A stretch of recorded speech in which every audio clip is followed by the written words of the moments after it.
The Harvest Festival event is starting around the world in Pokemon Go. Today we're running through all the tips and tricks you need to know for this event. Let's get right into it. It shouldn't take long. Guys, the Harvest Festival event is going to be November 7th, 10 a.m. to November 12th, 8 p.m. your local time. So whatever time zone you are in, that's when the event starts. We'll have the bonuses of 2x catch candy during the event, increased shiny chance on shiny Pumpkaboo. My guess is 1 in 64, but I will confirm in the pinned comments, as well as mossy lures attracting different event-themed Pokemon, such as Alolan Exeggutor, Snorlax, Pumpkaboo, Smoliv, and probably more. Do note as well, Pumpkaboos attracted to mossy lures are going to have a higher chance to be the super-sized Pumpkaboo, so if you want to get the extra large Pumpkaboos, hunt them off the mossy lures. We'll also have exclusive Pokestop showcases during the event for the event-themed Pokemon, and those event-themed Pokemon will include the wild spawns of Oddish, Execute, Hoppip, Sunkern, Miltank, Zigzagoon, Bunnelby, Small Pumpkaboo, Average-sized Pumpkaboo, Large-sized Pumpkaboo, and Smoliv, which is the new shiny during the event. We'll also have the rare spawns of the super-sized Pumpkaboo. So yes, shiny Smoliv getting introduced into Pokemon Go with this whole evolution line on screen. Check it out. Not a bad new shiny to get into the game. We'll also have some exclusive field research tasks with the task catch 10 Pokemon for a Smoliv encounter, use 5 berries to help catch Pokemon for a Pumpkaboo encounter, and use 10 berries to help catch Pokemon for a Pumpkaboo encounter, as well as a $2 premium timed research you go ahead and buy, getting you 3 pages of research. You can check them out on screen, getting you a bunch of Smoliv encounters, some items, some lure modules, stuff like that. Finally, there'll be collection challenges during the event. You can check them out on screen, requiring you to catch the different sizes of Pumpkaboo and a couple of the event themed spawns, getting you some Smoliv encounters. With the event details out of the way though, let's get right into the tips, starting with, as always, what are the best spawns to go after during the event. Starting off with Hoppip, which you can evolve all the way up into Jumpluff. Jumpluff is pretty good in the Great League this season with a couple different buffs it's gotten, so not a bad Pokemon to hunt in that sense. We also have Oddish in there, which Oddish can be a Ditto disguise, so if you do want to catch a Ditto this month, go after the Oddishes during the Harvest Festival event. There is a chance that those actually turn into Dittos if you want Ditto or Shiny Ditto. We also have Miltank in there, which with the new season buff is a good Great League and a good Ultra League Pokemon, so now's your chance to go after the Miltank, and that is a pretty cool shiny as well. We have Bunnelby in there, which evolves into Diggersby. Diggersby is top meta in the Great League, a very good Pokemon to get, and a pretty tough Pokemon to get because you do need XL candy, so this is your chance to get them. But that seems to be about it. Unfortunately, not too many insane wild spawns during this event, but there's a couple other wild spawns we'll get through further in this video that you're going to want to catch, and I'll tell you why. Before we talk about that though, for the meta relevant wild spawns, you're going to want candy. So let's go through my top candy tips in Pokemon Go, how to grind a lot of candy for some of these Pokemon. First of all, using Pinap Berries. Regular Pinap Berries will multiply your catch candy by 2 and silvers by 2.34. On top of the bonus of 2x catch candy during this event, you can get a lot of candies. And it's always important to use Pinap Berries during events when there is 2x catch candy, because you're getting so much more value out of that Pinap Berry. Instead of going from 2 to 4, you're going from 4 to 8, for example. That's not exactly the numbers, but you know what I mean. You can also use Palkia's Spatial Rend ability. If you have a Palkia that knows the attack Spatial Rend, you can use his Spatial Rend ability for Stardust and Palkia candies. It's going to double the spawn radius, although this is not inherently increasing the candies you catch. The more spawns you can see, the more Pokemon you can catch, the more candies you can go ahead and collect. You can also go and Mega Evolve a Pokemon. If you don't know when you Mega Evolve a Pokemon, any Pokemon you catch that shares a type with the Mega, you'll get more Candy, XP, and XL Candy for catching Pokemon of that type. Now, specifically during this event, we have Grass types and Normal types spawning in the wild, but specifically more Grass types. So I would highly recommend Mega Evolving a Grass type Pokemon during this event, which would include a Mega Venusaur, a Mega Sceptile, or a Mega Abomasnow during the event. And you can also Mega Evolve a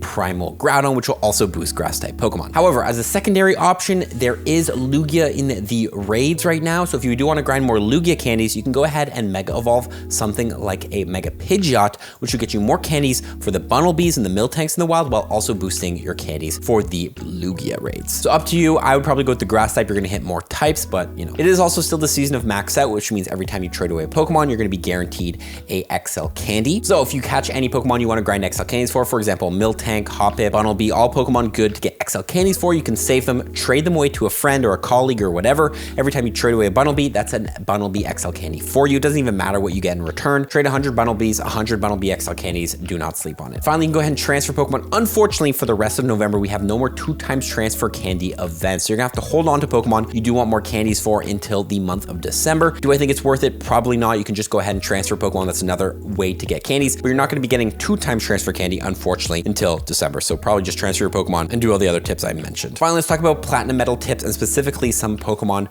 that you want to catch for these Platinum Medals. Starting off at the bottom here with the type medals, we have the Gardner Medal, catch 2,500 grass types. We obviously have a bunch of grass types during the event. Same thing goes with the School Kid Medal, catch 2,500 normal types. You know, we have the normal types, so those are medals you can go ahead and work on during these events. So the Picnicker Medal, use a lure module to help any trainer catch 2,500 Pokemon. Obviously, off the mossy lures, we're getting a couple specific spawns. It can be a great strategy if you know there's going to be a lot of people out playing, or you go to your busy park, drop mossy lures that will probably attract players because they know that there's going to be boosted spawns off of them, catching Pokemon off those lures, helping you work on your Picnicker medal. I also do want to mention the Tiny Pokemon Collector medal, catch 500 extra smalls, and the Jumbo Pokemon Collector medal, catch 500 extra larges. Obviously, we have the Punkaboos. They're super small, they're super big. Catch them to work on these medals. If you don't know, also, if your friend catches a bunch of extra large Punkaboos, trades them over to you, that's another point towards the extra large. So trading smalls and larges can be a great way to get some more points towards these medals, and also evolving them as well. If you don't know, when you evolve a Punkaboo, you can go ahead and get one more point towards this medal. For example, you get an extra large Punkaboo, you evolve it into extra large Gorgeist, or however you say it, that's 2 extra larges. To help with the evolve as well, we have the Scientist medal, evolve 2000 Pokemon. If you don't know, Punkaboo, when you actually receive one from a trade, it's actually completely free to evolve. And this is the ultimate strategy here during this event. Catch as many extra smalls and extra large Punkaboos as you can.